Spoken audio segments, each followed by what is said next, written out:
Topik kita saat ini masih terkait Advanced Information System Analysis and Design dengan subtopik esensi desain dan kegiatan desain.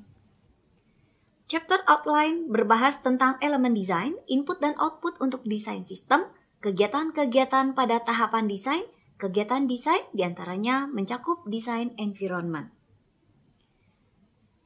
Perhatikan gambar berikut ini. Komponen utama pada tahapan desain dapat dilihat pada gambar ini yang menjelaskan mulai dari security hingga kepada user interface yang akan diimplementasikan sesuai dengan user requirement.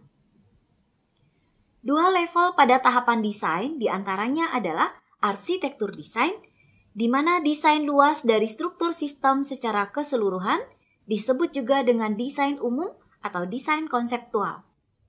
Sementara itu, detail desain membahas tentang desain tingkat rendah yang mencakup perincian program secara lebih spesifik. Di antaranya, desain setiap use case, desain basis data, desain antarmuka pengguna atau user interface, kemudian desain kontrol dan keamanannya. Tujuan analisis versus tujuan desain dipisahkan berdasarkan kebutuhan dari segi objektif dari masing-masing tujuan ini. Sementara itu, analisis versus model desain juga membahas terkait topik-topik serta metodologi dan tools yang digunakan pada masing-masing tahapan ini. Kegiatan pada tahapan desain diantaranya memperlihatkan bahwa sistem partisi dibagi menjadi beberapa subsistem dengan cara menentukan arsitektur perangkat lunak di mana 3 lapisan atau model view controllernya.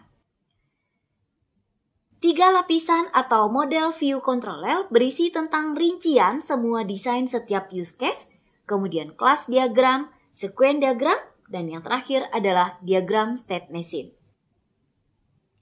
Berikut ini adalah contoh dari desain kelas diagram yang memperlihatkan dan menggambarkan model arsitektur database sebuah sistem yang terdiri dari beberapa tabel, kemudian saling terkorelasi dan terintegrasi dalam sebuah database.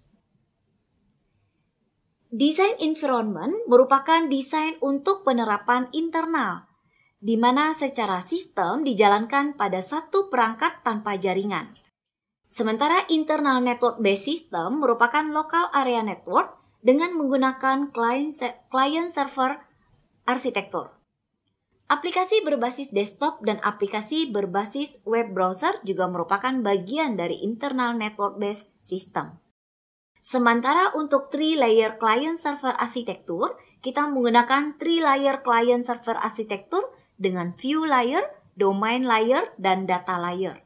Aplikasi berbasis desktop dan aplikasi berbasis web browser. Terminologi jaringan lokal membahas tentang browser-based internal network. Di antaranya adalah Hypertext Markup Language atau disebut juga dengan HTML, di mana merupakan bahasa utama untuk membangun halaman web dan yang terdiri dari tag dan aturan tentang cara menampilkan halaman. Sementara itu, Transmission Control Protocol atau Internet Protocol yang dikenal dengan TCP/IP merupakan protokol dasar internet digunakan untuk menyediakan pengiriman pesan yang dapat diandalkan antara komputer jaringan. Kesimpulannya, materi ini membahas desain sistem, 6 kegiatan desain, dan merancang environment system. Desain sistem adalah jembatan antara persyaratan dengan implementasi cetak biru terhadap apa yang perlu dibangun. Desain terjadi pada 2 level, yaitu desain arsitektur dan desain detail. Model persyaratan fungsional atau diagram kelas model domain menggunakan diagram kasus, diagram urutan sistem, menggunakan deskripsi kasus, diagram mesin negara, dan diagram activity, serta digunakan sebagai dasar untuk membuat model sistem. Demikian, terima kasih.